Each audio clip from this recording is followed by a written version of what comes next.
The question is, which instrument used to calibrate control valve? The answer is, we can calibrate the control valve by using source meter, which is used to give 4 to 20 milliampere source to I2P. If any error in the I2P, we can adjust the 0 over span of I2P.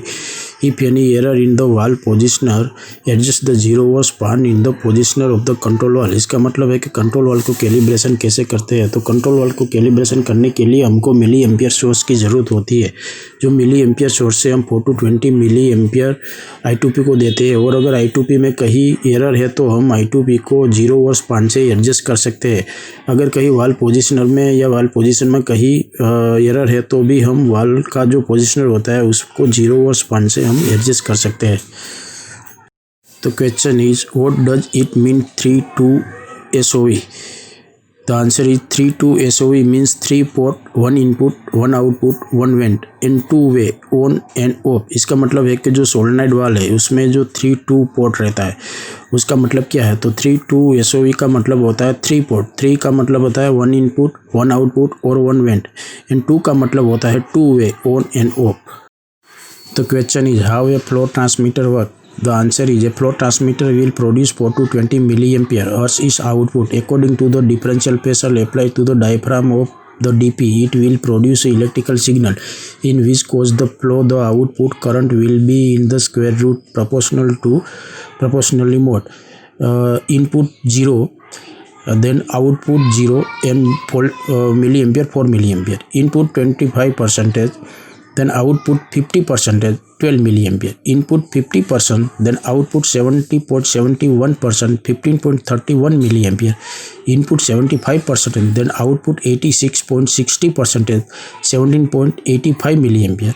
And input 100%, then output 100%, 20 milliampere. This is a square root formula. And linear formula for a level transmitter, it will be operate in linear mode. Input 0%, then output also 0, 4 milliampere. Input 25%, then output also 25%, 8 milliampere. Input 50%, then output also 50%, 12 milliampere. Input 75%, then output also 75%, 16 milliampere. Input 100%, then output also 100%, 20 milliampere.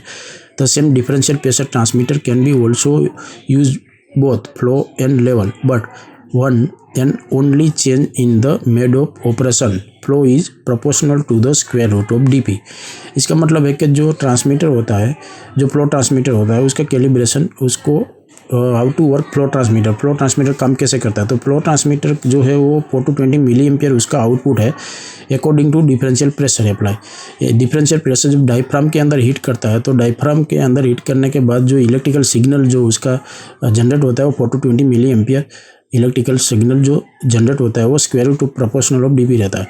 यानी कि अगर square root formula में input 0% है तो output also 0% and 4 milli ampere होता है। Input अगर 25% है तो आउटपुट 50% होता है, 12 मिली एम्पियर होता है। इनपुट अगर 50% है देन आउटपुट 70.71%, 15.31 मिली एम्पियर होता है।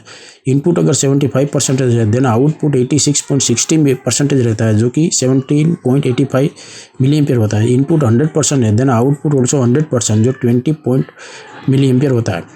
ये स्क्वायर रूट फॉर्मूला है। एंड लीनियर फॉर्मूला में क्या होता है कि जब इनपुट 0% है तो आउटपुट ऑल्सो 0%, 4 मिली एम्पियर होता है। इनपुट अगर 25% है तो आउटपुट 25%, 8 मिली एम्पियर होता है। इनपुट अगर 50% है तो आउटपुट 50%, 12 मिली एम्पियर होता है। इनपुट अगर 75% है तो आउटपुट ऑल्सो 75%, 16 मिली एम्पियर होता है। इनपुट 100% है then output also 100%, 20 milli ampere होता है। ये जो डिफरेंशियल प्रेशर ट्रांसमीटर होता है उसका फॉर्मूला और लेवल ट्रांसमीटर का फॉर्मूला दोनों अलग होता है। डिफरेंशियल प्रेशर ट्रांसमीटर जो है, डिफरेंशियल प्रेशर जो डीपी ट्रांसमीटर है उसका फॉर्मूला स्क्वायर रूट में होता है, और जो लेवल ट्रांसमीटर है उसका जो फॉर्मूला होता है वो लीनियर फॉर्मूला पे काम करता है। The question is, what is full form of smart transmitter? As per instrumentation, smart full form is smart. Smart meanings signal modulation and rearranging transducer. इसका मतलब है कि जो स्मार्ट ट्रांसमीटर रहता है उसका फुल फॉर्म क्या होता है। तो स्मार्ट ट्रांसमीटर का जो फुल फॉर्म है वो signal modulation and rearranging transducer होता है।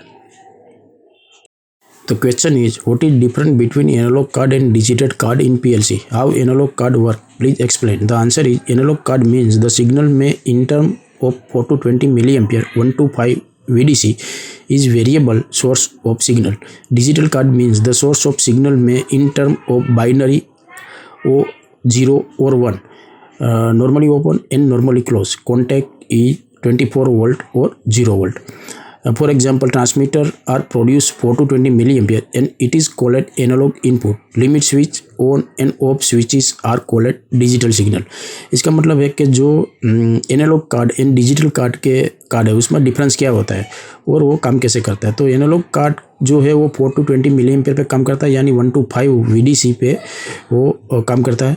जो कि डिजिटल जो कार्ड है उसके अंदर वो बाइनरी वैल्यू उसका होता है 0 एंड 1, यानी कि नॉर्मली ओपन या नॉर्मली क्लोज या on end of. For example, transmitter जो प्रोड्यूस 4 to 20 मिली एम्पेयर करता है वो एनालॉग इनपुट बोला जाता है, और जो डिजिटल इनपुट होता है वो जैसे कि 0 और 1 यानी कि लिमिट स्विच है, ऑन ऑफ है, स्विचेस है, वो सब डिजिटल सिग्नल पे काम करता है.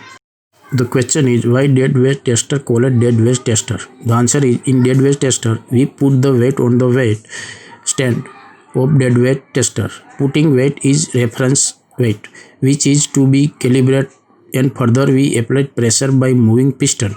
When applied pressure and reference pressure is equal, at this condition reference weight will be 0, dead. Therefore is called dead weight tester. इसका मतलब है कि डेड वेट टेस्टर को डेड वेट टेस्टर क्यों कहा जाता है. तो जब भी हम एक रेफरेंस जो वेट रहता है उसके अंदर जितना भी हम वेट अप्लाई करते हैं उतना ही वेट हम पिस्टन के थ्रू जो मेरा ट्रांसमीटर को जो कैलिब्रेशन करना होता है उसके ऊपर अप्लाई करते हैं. तो दोनों जो वेट है यानी कि डेड वेट टेस्ट यानी कि रेफरेंस वेट और अप्लाई वेट जो है वो इक्वल हो जाता है, तो वो 0 हो जाता है. इसका मतलब उसको डेड बोलते हैं, डेड वेट बोलते हैं, जिसकी वजह से हम डेड वेट टेस्टर को डेड वेट टेस्टर कहा जाता है. The question is, how to calibrate TT, temperature transmitter. The answer is, first I have to know the connected element. First, RTD using resistance box and divide the range into 4 quarter. For example, the range 0 to 100 degree, we have to 0, 25, 50, 75%, 100%. We'll find the related resistance from the table and see the transmitter output, and if any deviation, we'll make trim 0 and span trim. Second, thermocouple, the same idea, but we have to use millivolt supply and by using thermocouple table. इसका मतलब है कि temperature transmitter को calibration कैसे करते हैं. तो temperature transmitter का जो इनपुट रहता है वो या रजिस्टेंस रहता है या तो फिर वो मिलीवोल्ट रहता है, यानी कि आरटीडी रहता है या थर्मोकपल रहता है. तो आरटीडी जो रहता है उसमें रजिस्टेंस बॉक्स रहता है. वो रजिस्टेंस बॉक्स की क्या करता है, 4 पार्ट में हमको डिवाइड करना पड़ता है. फॉर एग्जाम्पल 0, 25, 50, 75 और 100% में उसको डिवाइड करके फिर उसमें हम रजिस्टेंस जो है वो अप्लाई करना पड़ता है अकॉर्डिंग टू टेबल. और ट्रांसमीटर का आउटपुट हमको रिकॉर्ड करना पड़ता है, और अगर उसमें कुछ डेविएशन है तो 0 ट्रिम या स्पान ट्रिम हम कर सकते हैं. थर्मोकपल में सेम आइडिया रहता है, बट रजिस्टेंस की जगह पे हम मिलीवोल्ट सप्लाई और आरटीडी की जगह पे थर्मोकपल टेबल का हम इस्तेमाल करते हैं. The question is, transmitter in 3 connection, positive, negative and test mode. How to use test mode? The answer is, the test connection on a 2-wire loop powered pressure transmitter have a diode behind them. In a milliammeter connected across the test terminal in parallel with the diode. The impedance of the meter is less than the diode, so current will flow through the milliammeter.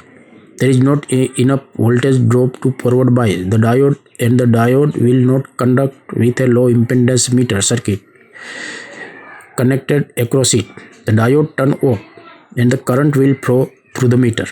Test terminal are provided for a loop troubleshooting, so that loop current will be measured without breaking or opening the loop circuit, so that the milliamp meter can be put in series in the loop circuit. इसका मतलब है कि जो transmitter के अंदर जो 3 connection होते हैं, positive, negative and test mode, वो क्या है, उसका इस्तेमाल कैसे करते हैं. तो टेस्ट मोड जो रहता है, जो पॉजिटिव और नेगेटिव में क्या होता है, हम अपना जो पावर सप्लाई है उसको कनेक्ट करते हैं. और जो टेस्ट मोड रहता है, टेस्ट मोड क्या होता है कि नॉर्मली उसका मिलीएम्पियर कितना है, उसका आउटपुट कितना है, उसको मेजर करने के लिए हम टेस्ट मोड का इस्तेमाल करते हैं. क्योंकि हमको मल्टीमीटर से हम अगर उसको अक्रॉस में पैरेलल मल्टीमीटर रखें तो हमें मिलीएम्पियर जो है वो मल्टीमीटर के थ्रू, मिलीएम्प मीटर के थ्रू हमको उसका आउटपुट मिलता है. क्योंकि उसका जो इम्पेडेंस रहता है, जो मिलियम मीटर का जो इम्पेडेंस रहता है वो लेस रहता है कंपेयर टू डायोड. इसकी वजह से क्या होता है कि जो करंट जो है वो मिलियम मीटर के थ्रू कंडक्ट होता है. उस पोजीशन में हमको क्या होता है कि जब ऑनलाइन हमको चेक करना होता है उसका मिली एम्पियर उसका आउटपुट, तो मल्टीमीटर से हम टेस्ट मोड में रख के इजीली कर सकते हैं। हमको इसका सर्किट ब्रेक करने का ज़रूरत नहीं, यानी कि वो सीरीज़ में जो हम मल्टीमीटर से उसका जो मिली एम्मीटर मेजर करते हैं, वो सीरीज़ में हम जब भी उसका मिली एम्मीटर मेजर करते हैं तो क्या होता है कि हमको उसका सर्किट को ब्रेक करना पड़ता है। तो इस जगह पे अगर हम टेस्ट मोड का इस्तेमाल करें मल्टीमीटर के थ्रू, तो हमको 4 to 20 milli ampere easily without breaking the circuit हमको आराम से हम मेजर कर सकते हैं। तो question is what are the following document comes under loop checking. Number 1 loop check cover sheet, number 2 punch list, number 3 cable measuring report, number 4 instrument installation report, impulse tubing if needed, number 5 instrument calibration report, impulse line testing, number 6 instrument loop diagram, number 7 piping and instrument diagram and number 8 wiring diagram. इसका मतलब है कि जो loop check का जो document है वो क्या क्या रहता है। लूप चेक का जो डॉक्यूमेंट रहता है उसमें से नंबर 1 है जो लूप चेक कवर शीट रहता है, पंच लिस्ट रहता है, 3rd number cable measuring report रहता है, 4th number instrument installation report रहता है, इंस्ट्रूमेंट कैलिब्रेशन रिपोर्ट रहता है, इंस्ट्रूमेंट लूप डायग्राम रहता है, पाइपिंग एंड इंस्ट्रूमेंट डायग्राम रहता है और वायरिंग डायग्राम रहता है। इतना जो डॉक्यूमेंट है वो हमको लूप चेक करने के टाइम चाहिए। तो इंस्ट्रूमेंट का जो इंस्पेक्शन रिपोर्ट रहता है जो हम बनाते हैं, वो इंस्ट्रूमेंट का इंस्पेक्शन रिपोर्ट बनाने के लिए हमको ये सब डॉक्यूमेंट की ज़रूरत पड़ती है। The question is what is different between signal cable and control cable? The answer is signal cable. It's carry control signal 4 to 20 milliampere or 0 to 10 volt. Control cable, it's carry control voltage 230 VAC, 110 VAC और 24 VDC. इसका मतलब ये है कि जो signal cable and control cable जो है उसमें डिफरेंस क्या है। तो सिग्नल केबल जो है वो 4 to 20 मिली एम्पियर कैरी करता है और 0 to 10 वोल्टेज कैरी करता है, VDC कैरी करता है। कंट्रोल वोल्टेज जो है वो 230 VAC या 110 VAC और 24 VDC जो है वो कैरी करता है।